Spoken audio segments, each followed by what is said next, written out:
कछावा राजपूत महाराजाओं ने अपनी पत्नियों की याद में जो छतरियाँ बनाई थी उन्हें तो हमने एक्सप्लोर कर लिया, मगर अपने याद में क्या इन महाराजाओं ने छतरियाँ बनवाए? बिल्कुल बनवाए। और इन्हीं छतरियों को एक्सप्लोर करने के लिए हम आए हैं ब्रह्मपुरी इन जयपुर गयतोर की छतरियों पे। गयतोर शब्द आया है गए का थोर, जिसका मतलब है एक ऐसी जगह जो समर्पित है स्वर्गवासी राजाओं को। राजा जय सिंह सेकंड ने इस जगह को चुना था अपनी याद में छतरी बनाने के लिए, और उनके आगे की पीढ़ी के सभी राजाओं ने भी यही अपने छतरियाँ बनवाए। बस सवाई ईश्वरी सिंह की छतरी यहाँ नहीं बनाई गई। यहाँ के हर छतरी को कछावा राजपूत राजा का गौरव और गरिमा पर रोशनी डालने के लिए बनाई गई थी। इसलिए यहाँ का आर्किटेक्चर के अलग अलग एलिमेंट्स में आपको इसी की झलक दिखेगी।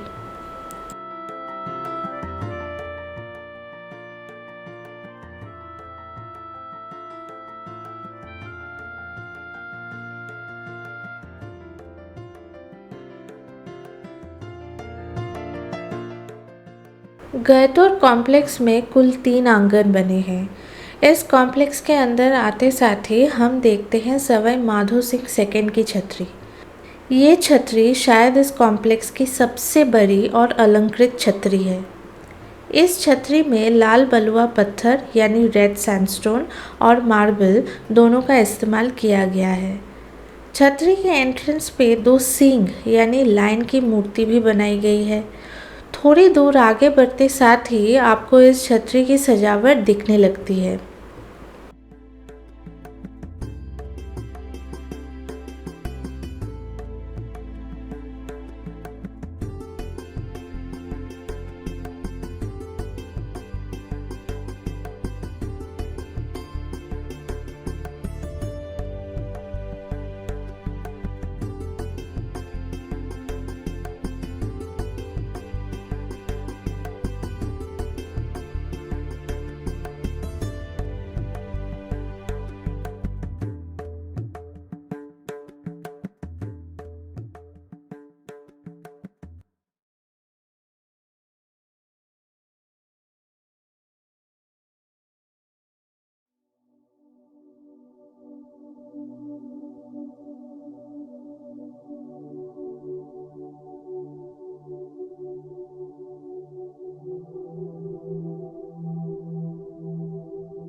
छतरी के मेन पिलर्स ऑक्टागोनल शेप के हैं और उनके हर साइड पे ये खिड़कियाँ बनी हुई है। पर बाहर से ये पिलर्स ऑक्टागोनल ज़रूर दिखते हैं, मगर अंदर से ये ओपन है, यानी इनके सिर्फ बाहरी 4 साइड्स ही बने हैं। हर एक अंश की कारीगरी देखते ही बन रही है और हर एक कोने को देख के आपका मन भर आएगा। इस छतरी के बेस पे जो मार्बल पैनल्स बने हैं उन पे आपको जनानी देवरी से सांगानेरी गेट तक जाती हुई घोड़े और हाथियों का शोभा यात्रा का वर्णन देखने को मिलता है।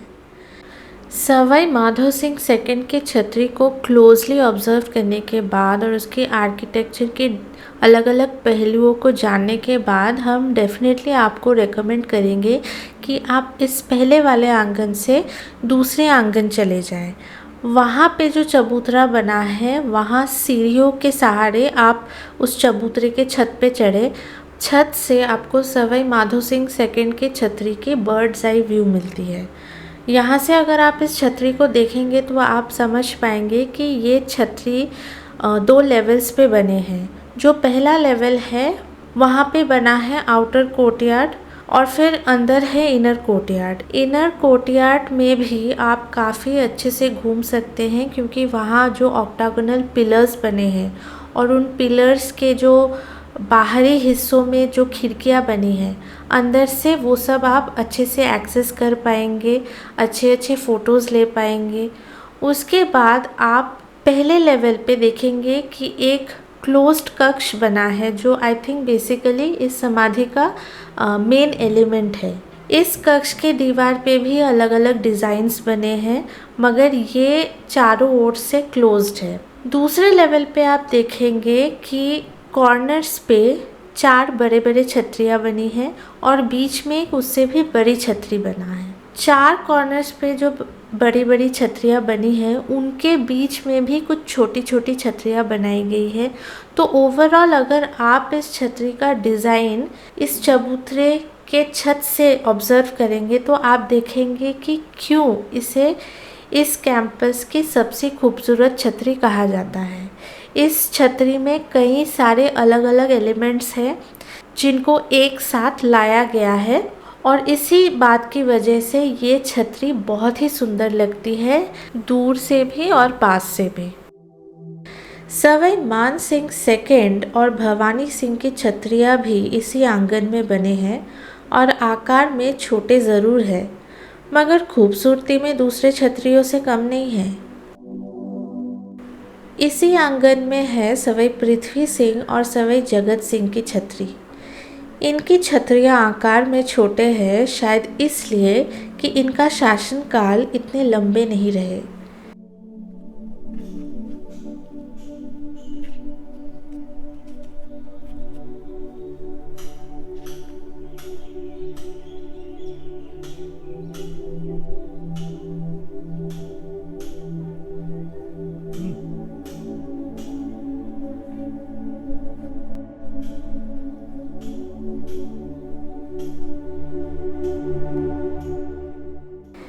इन्हीं के पीछे से होते हुए हम दूसरे आंगन में आ गए। हम लोग यहाँ भी घूमेंगे, मगर उससे पहले सबसे पीछे वाले आंगन में चलते हैं।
सबसे पीछे वाले आंगन में है सवाई राजा जयसिंह की छतरी।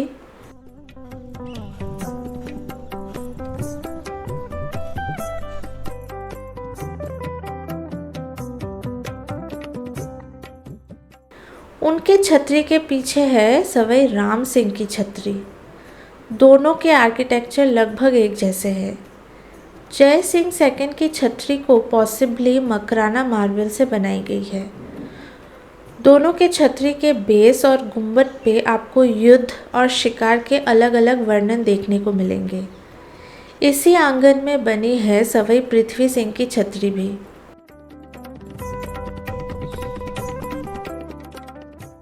जय सिंह सेकंड की छतरी 20 पिलर्स पे खड़ी है।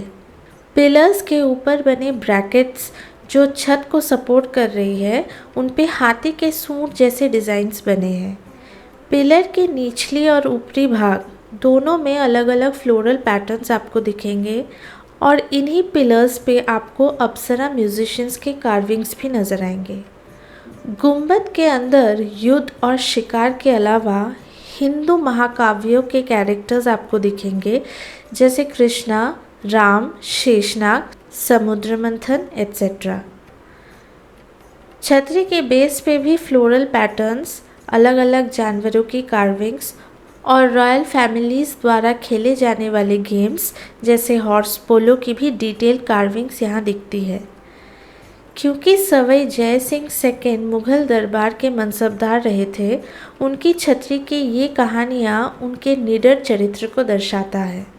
दिन ढल चुकी थी और हमारे पास ज़्यादा वक्त नहीं बचा था बाकी छतरियाँ घूमने के लिए। लिटरली दौड़ लगा के हम वापस दूसरे आंगन में आ गए। यहाँ एक पीपल का पेड़ है और उसके नीचे शंकर भगवान की मंदिर, जो आप मिस नहीं करेंगे। साथ ही एक बड़ी सी चबूतरे पे कई सारे छोटे समाधियाँ बनी हुई है। गाइड की सुविधा शाम के दौरान मिलना मुश्किल था, इसलिए इन समाधियों के बारे में सॉलिड इन्फॉर्मेशन हम नहीं ले पाए। किताबों से इतना मालूम पड़ा कि ये समाधि उन बच्चों की याद में बनी है जो राज परिवार का सुख ज़्यादा दिन नहीं ले पाए।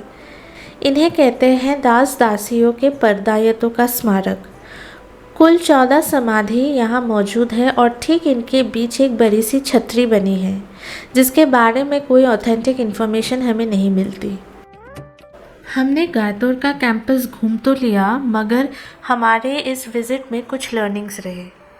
पहला ये कि इन छतरियों के बारे में कोई भी सॉलिड किस्म का इन्फॉर्मेशन हमें इस कैंपस में नहीं मिलता। ना तो यहाँ पे गाइड्स अवेलेबल है और ना ही इन छतरियों के सामने कोई इन्फॉर्मेशन बोर्ड्स लगे हैं। दूसरी बात यह है कि हम गायतोर की छतरियाँ विज़िट करने काफ़ी लेट पहुँचे, अराउंड 4:30 इन द इवनिंग। इसके वजह से हमारा विज़िट का जो विंडो था वो काफ़ी छोटा पड़ गया।